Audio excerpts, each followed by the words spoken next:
Joining us in the studio. Charles, how you doing, man? Very good. It's a pleasure being here in 8:80 a.m. and thank you for the invitation. And I know you're beginning to build up quite an audience out there. No, this is amazing. I wasn't going to engage in name calling. It's really funny. I think the name of the bridge should have been called Greed. But I did some preliminary investigation, and the first thing I By did. the way, let me just share something with you. And Charles, Charles is a private investigator, and a good one. and well, why don't you share a little bit about that, because Charles and I have worked together. Charles Del Campo is a private investigator, which I met. Charlie, how many years ago will we meet now? More than about 15 or so. Yeah, somewhere around there. I met Charlie years ago when he came to me with what I thought was some half-baked conspiracy. I was like, this guy's nuts. Whatever, I'll entertain him. Let me listen to him. And it was big. It was big. It was a big case. We got the client off. We did. We ended up going to the Secret Service. Nobody would listen. Oh, Lord. And Charlie did his job really well, which he always does very well. He gets information. I don't even want to know how he gets it, but all I know is that Charlie can get information that nobody else can ever get. He finds people that nobody can find. He finds things that nobody else knows. He gets it all. So we went in, and that's when I really realized the value that Charlie has as an investigator, because Charlie is not only intelligent, Charlie is relentless. He's relentless. He will not stop. He will call me at 3 o'clock in the morning. He will call me at all hours of the day. He will tell me, I'm going to go find it. And I'm like, how did you find this out? He's like, you don't want to know. And I'm like, I don't. I went to this. I went to that office. I spoke to so-and-so. I spoke to so-and-so's friend who has a girlfriend who knows a guy. Okay, let's get to Charlie. It's amazing. Let's get to Charlie. He is.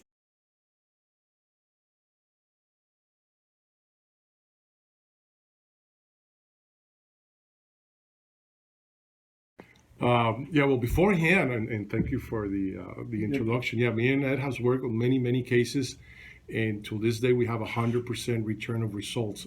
Because I tell my clients we only guarantee this, and I know Ed. He's known as the bull when he worked for the state attorney's office. Nonetheless, I'm also a renowned author. Have several books out there, and I'm also an independent investigative journalist for CNN. I report. I have to, whenever I get involved in any of these conspiracy theories, I have to authenticate and verify the information in order to avoid potential liabilities, which coincidentally, every time I do something of this nature, it turns out representing me, because the state of Florida has removed my licenses as a result of the political campaigns and investigations that I've done to that level. Nonetheless, he mentions to me on your program that you were looking into this, and I said, no, I don't want to get involved in that. It could be too touchy, but I did nonetheless, and I reached out to a contractor who had actually been indicted as a result with government contracts here in Dade County, doing similar projects of this nature. He served a 10-year stretch, so he became a confidential informant. And then I went to a secondary resource to authenticate and verify his information, and he panned out. Now, this is common sense. The first thing you have to think is the following. That bridge doesn't cost more than $4 million. So what happens to the rest of the money? Number one. Number two, if I was able to acquire a video that is not on YouTube and available from the camp of a Florida Highway Patrol, in which I sent it to Ed to look into, and you can see as he's approaching the bridge, by coincidence, you can see the bridge falling, in which there is a crane holding a stress factor at the end of the location. What the temporary standards was supposed to be. Right. By the way, what did the bridge cost? 14 million. Almost $15 million. So somebody made 8 or 10. Of course. Definitely. Yeah. Now, let me tell you what they did, and as a result of the greed, which you were previously mentioning with the story of all the shrimp. prostitutes in Florida. Absolutely. No, because that's it. And That's just so it.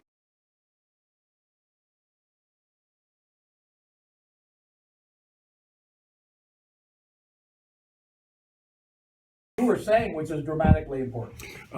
There's another issue of a major investigation that I'm actually working with Ed.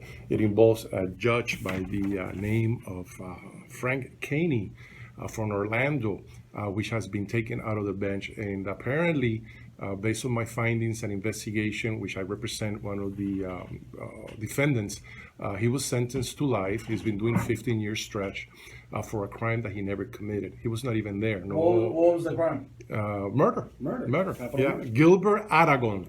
And I looked into the case because I told the family members. Capital murder? Capital murder. He's doing time. Yeah. He was convicted, Right.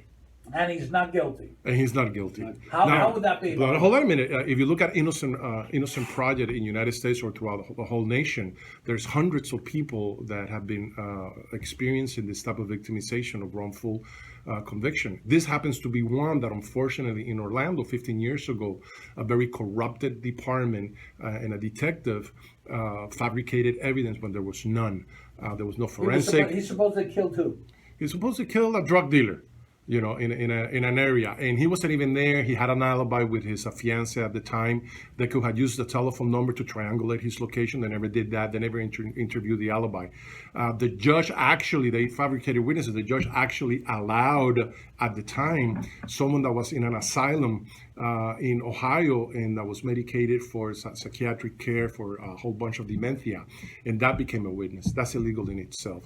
Also, they have a jailhouse snitch that never met him, and he was asked by the detective, if you testified against this individual, Gilbert Aragon, you will be let free. And he was. So there's a whole bunch of illegalities in here, and now we're trying to do the criminal defense and getting him out through every means. But I brought it up to the governor, Rick Scott. Let me ask you a question. Do you feel 100% he's innocent?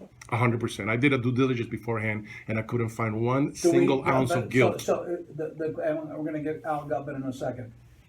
If he's 100% guilty, not guilty, there's somebody 100% guilty. They know who it is. Yeah. Who is it? Who is Yeah, it? no, I found out who it is, and I actually submitted that information Who to is the it? detectives. Who is The it? case was no prost against him. It was What's no his name? cross against it. That other guy's name, There I was cannot. another guy. I cannot mention his name now because we'll put him on notice. It might.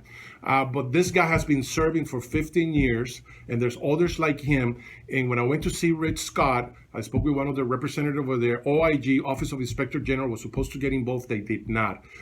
The state of Florida Department of Law Enforcement was supposed to get involved. They did not.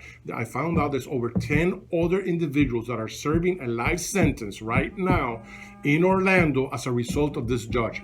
They went so far as to all the legal documentation of Gilbert Aragon, no access whatsoever. When that's supposed to Where be, is he? At they Stark? sealed Is he- it. They is he a sealed Stark? those records. Is he a Stark? Where is he? No, he's right now in the Soto jail, serving the 15 years. Trust me when I tell you. Trust me when I Yeah. tell you. We're gonna move on those things quickly. I will tell you this.